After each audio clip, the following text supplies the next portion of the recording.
Welcome back. Answer continues. Remember, the growth of your business matters. We're having a conversation with Gideon Gitonga, founder, Sortika Incorporation. Gigi, Yes.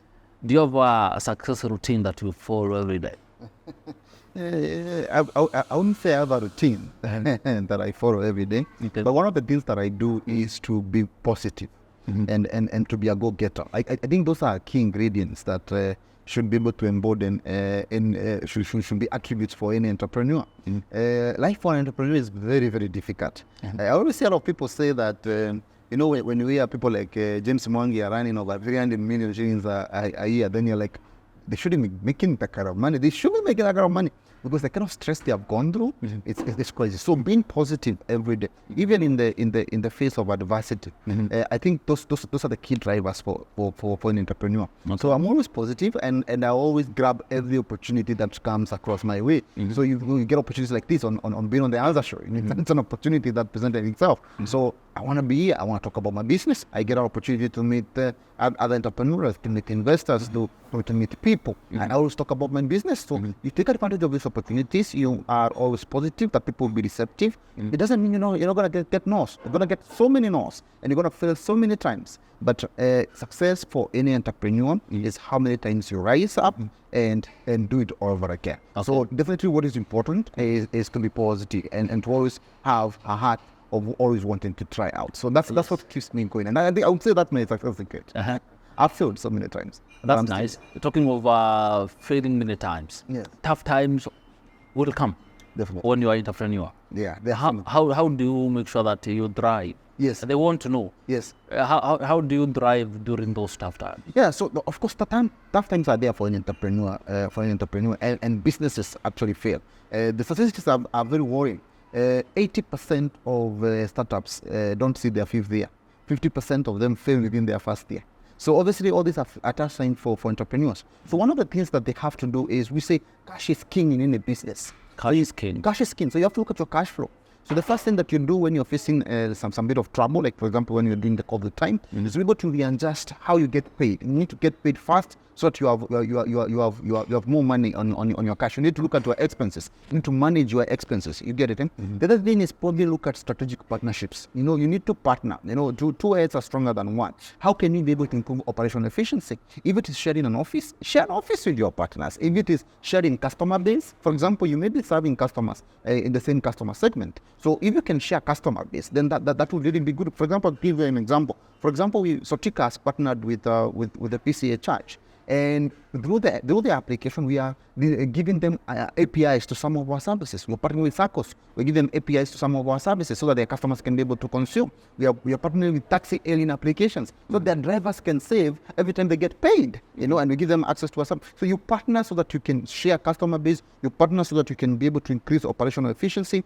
And also during tough times, it's a time for you to encourage your employees to be more innovative. How can they be more innovative? How can you employ technology to improve efficiency in terms of how you give your services or how you produce your products? So these are some of the strategies that you have to be able to employ. But at the end of the day, I also say cash is king. It's high time you listen to the customer more so that you can address customer needs, so that customers can continue to pay you. You have to be flexible. You have to be agile. You have to be willing to adapt. You have to be willing to pivot.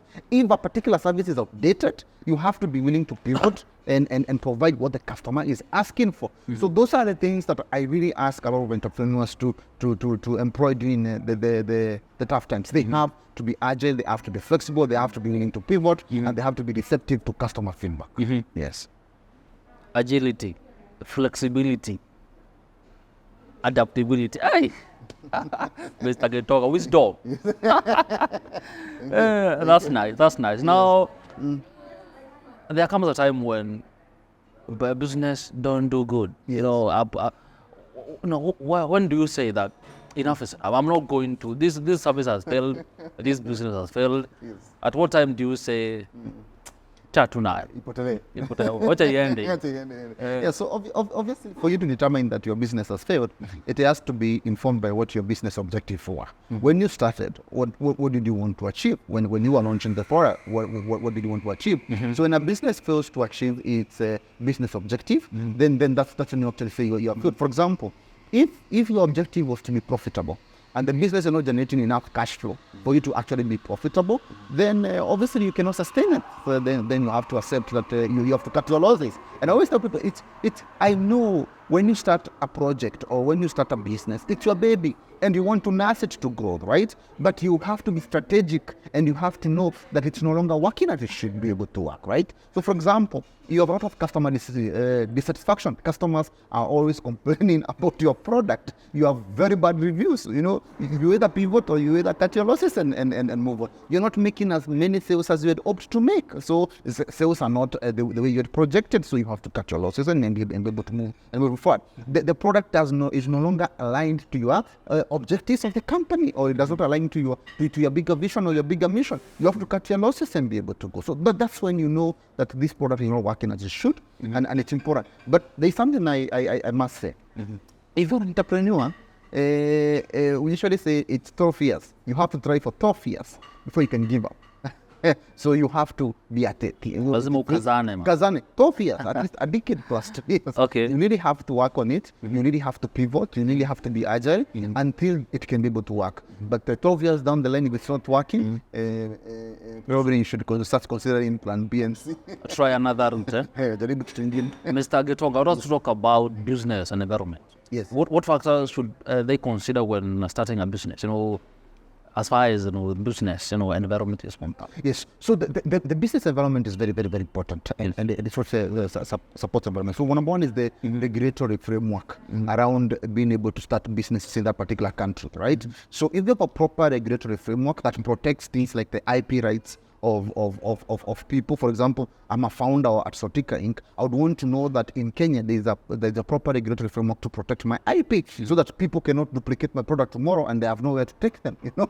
So the regulatory framework is very, very important. This also aligns to the tax regime. Businesses must be able to have a predictable tax regime. They have to know that taxes are not going to go up next week or next year, and it's going to affect our operating cash. You get it? So the regulatory environment is very, very important. The laws of the country are also very important. Infrastructure is everything. For example, if people want to be able to start a business where they have to be transporting wares and all this, cost of energy, cost of electricity, and all this manner of things. So these are some of the things that are important. Access to financing. You need to be able to know that in the environment that you're operating in, access to finance for businesses and entrepreneurs is easy. So there must be VC, venture capital, investors who are coming in. Angel investors must be well educated to actually be able to invest in businesses like ours.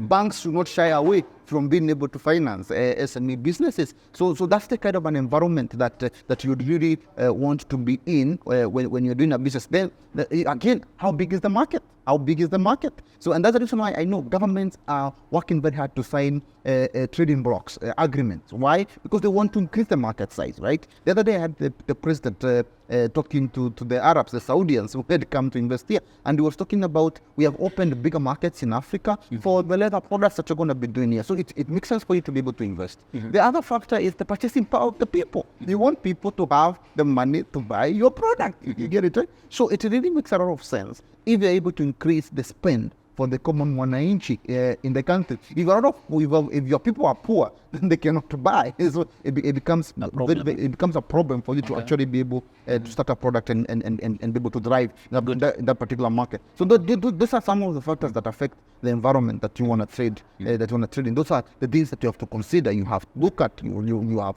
have to be conscious about. And that's the reason that all those people are always seeking for the best business environment they can be able to do in. And there's an index that indexes countries based on the ease of doing business in those particular countries. That's when the government has invested heavily in simplifying the registration of businesses. And they're trying to come up with a very predictable tax regime for businesses and all these kind of things. Okay. Your products, Sotika Inc. Yes. Is technology based. Correct. Does the future scare you? Now that we having these technological trends. No. Sam, the future excites us. It excites us. It's the impetus that drives Sotika as a platform. We pride ourselves as a very innovative company because what we are doing is we want to leverage on the evolving technology in the market for be able to offer our service to be able to improve. For example, AI is coming out in a very big way. We have ChatGPT, we have all these BARD and all these other AI solutions that are already there. I am happy to say Sotika is currently using ChatGPT on its customer care on its customer care portal on the Sotika app right now. So obviously we are going to leverage on these technologies that are coming. We are not scared about it. They're exciting us because we can be competitive in the market. We can lower cost of production for our services. We can simplify customer and enhance customer experience, and this definitely gives the customer more versatility in terms of how they consume our products. So as we are very excited about blockchain technology, blockchain technology is there. It's the future, right? It's the future, and we are developing solutions on the blockchain technology moving forward. We have a IoT, Internet of Things. All these are technologies that are coming. The augmented reality, virtual reality. All these are technologies that are going to inform the kind of businesses we're likely to have into the future. Technology should excite any business person in the market. Okay. And businesses have to be deliberate around digitization and adopting these technologies in their business processes for growth. It's not gonna go anywhere. Technology will continue improving. People are gonna. It's a very dynamic world, and it's important. And that's the reason why there are people like us, product development specialists, people who can help you leverage technology to improve your products and offerings. Fantastic. So yes. Now, Sotika has a history, so we can say Sotika was. Yes. You are now operating Sotika, so we can say Sotika is. Yes. You said that you are excited about the future. Yes. So we can say Sotika will be. Correct. Sindio? Correct. Now, as a business leader, Yes. all that time that Sotika has been here, Yes. what are your proudest moments My proudest moment. as a business leader? Yes, I think as a business leader, one of the things that makes me very proud is the work I do as a business analyst and the product development specialist, Okay. helping other entrepreneurs be able to actually become a success with their products. That's really what makes me very proud. For any teacher, when they see their student is excelling, that's their proudest moments. And when you're a teacher and you train an engineer, and the engineer is very successful, you train you train your student and become the president of the country, then you're very proud. So for me, I think my proudest moment is when I've been supporting other entrepreneurs at Chandaria Center and also at the USIU Incubation Center. Wow. Where we've been helping them there. The other day we brought some of our VCs from Estonia who have already invested in Sotika. We brought them in Nairobi so that they can be able to support other businesses and other farms here in Nairobi. Okay. Supporting other businesses, I think, is what makes me proud, is what makes me feel fulfilled, and that's what really I would say moves me in terms of satisfaction. So I really feel that that's my proudest moment. Awesome. Yes. Mr. Gitonga, we are nearing the end of the show. Okay. But now we want to know some things. Yes. You have a choice Yes. to have let's say you are given a chance to collaborate with a musician. Who are you picking? Who are you picking? If I was to do a collab, I was a musician when I was young. Tell us about that. I was called Robusta Ting. when I was young, I was called Robusta Ting. Robusta Ting. And I actually released a single. It was called Lazima. Hey. Ni lazima kama ibada kupitia kwa Mwokozi ili kuingia mbinguni. So it was a gospel hit. Yeah, it was a gospel hit. I'm a PK, I'm a pastor's kid, so obviously. Hey, Mr. Gitonga. But anyway, if I was to do a collab, I would do it with Alicia Keys. The reason I would do it with Alicia Keys because Alicia Keys was my crush when I was very young. There's actually this song they did with Harsha, My Boo. Yes. That when you it's so song needing it was one of those KBC when you're doing It Train Club 1. Zilikuwa. So ilikuwa hizo ndizo kutoka shule mbio nakimbia nyumbani so you can watch it. So I'll do it with Alicia. I like her. She was my crush and yeah, I don't know whether she's still singing. I'm not sure. Wow. Let's hope one day that dream comes true. A fancy car, a fancy house. Which one are you picking? Fancy car and fancy house. Yes. I would prefer a good ride. I prefer a good ride because My man. Yeah, Yes, yeah, we can liquidate for cash easily. Then gari mimi bro. So wacha kwanza tuachane mambo ya nyumba. Gari kwanza. Gari kwanza. Mobility. 3 CEOs you have to have with them. Just a quick breakfast. Give me 3 CEOs you pick. 3 CEOs. I would do Karuko or VABL. I like that mom. She's amazing. Ni ABL. Yeah, Una ni ABL ni yeye uko ama ni bia bro. Ni mambo na pombe? I've never had alcohol. Uh-huh. It's one of my good traits. Okay. I think it's one of my good traits. That I've never had alcohol. Wow. No, but I like Karuku. I like the way she's running with UBL. Uh-huh. And those things are the ones I really think that I really want to have. Okay. Oigara, the CEO of Stanbic. He moved from KCB. Yes. I think the guy has brought Stanbic to the fore after moving from KCB, and I think he has very good strategies in terms of the way you want to run it. Okay. The third one I would be torn between Elon Musk and probably the Safaricom CEO, but I would like Elon Musk. The guy is disruptive in so many ways. And So many ways. Yeah, That so- guy is yeah, true. Yeah, and he thinks crazy stuff, and I like to think of myself as a guy who thinks of crazy stuff. You know, the things that people say you cannot do them. The things I really want to do. You know, what people think I can do is what I really want to do, and that's why I think having breakfast with him would be a big boost and big morale. That would be nice. That would be nice.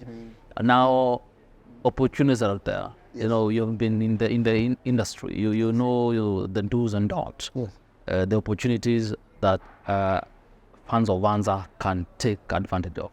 Tell them about those advantages. You know, all those opportunities. Sorry. The opportunities that entrepreneurs can take advantage. Yes. Yeah, obviously, like one of our discussion has been edged today is technology. Yes. So technology is a big opportunity for a lot of entrepreneurs to take advantage of. True. Financing opportunities are also there, and I think entrepreneurs need to put themselves out there to be seen. They need to do what they call their brand visibility and brand development. So they can be able to get these funding opportunities that are coming. VC right now, last year they invested around $2 billion into Africa. A lot of money is coming into the country, into Kenya. So I think these opportunities that a lot of entrepreneurs can be able to take advantage of, and what they need to do is to position themselves to be able to attract these available investments. And how they position themselves is to do the hard work. The hard work is to ensure that you are actually sprucing up your business, you have proper structures within your business, your business are properly registered, they are doing things the right way, your finances are in order, and all these kind of things. That's what can actually be able to help you be able to take advantage. Data is a whole new kid on the block, big data. So we really need to be able to be data driven when we are running our businesses.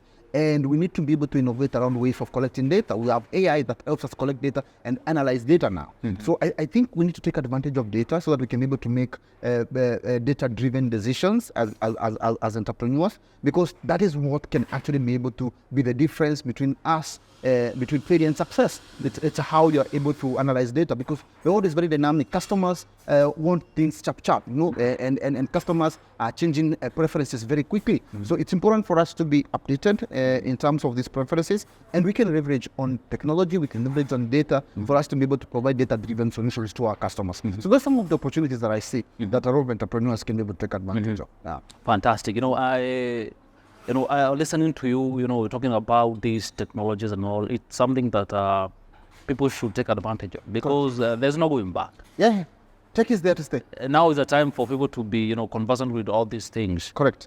Mr. Gitonga, Yes.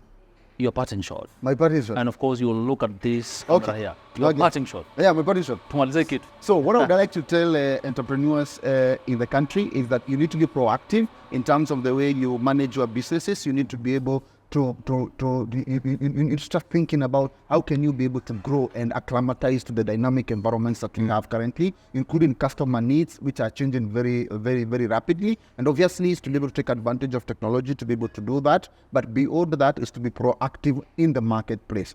Again, I would want to urge everybody, we are all working very, very, very hard right now, but we are all hoping that one day we are going to retire, right? So, but we don't have that retirement number. So Tika will be able to help you come up with your retirement number and give you a plan that you can work towards for you to be able to achieve financial freedom. For us, financial freedom is freedom of time and freedom of money. So Tika is a platform that can really be able to help you and be able to and be able to guide you through the process of financial planning and investing. Thank you, and may God bless you. And of course, tell them how they can reach you.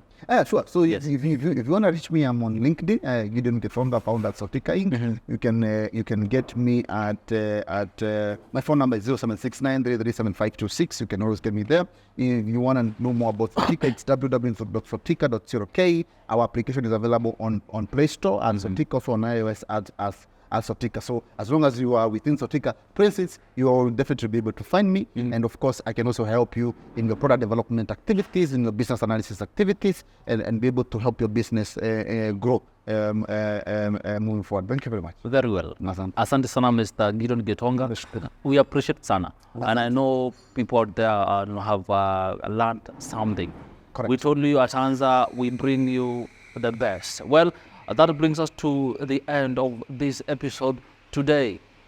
Remember, the growth of the business matters. That's why we do this every time. Bring you people who can give you advice that matters. My name is Samuel G. Wainaina. Itara.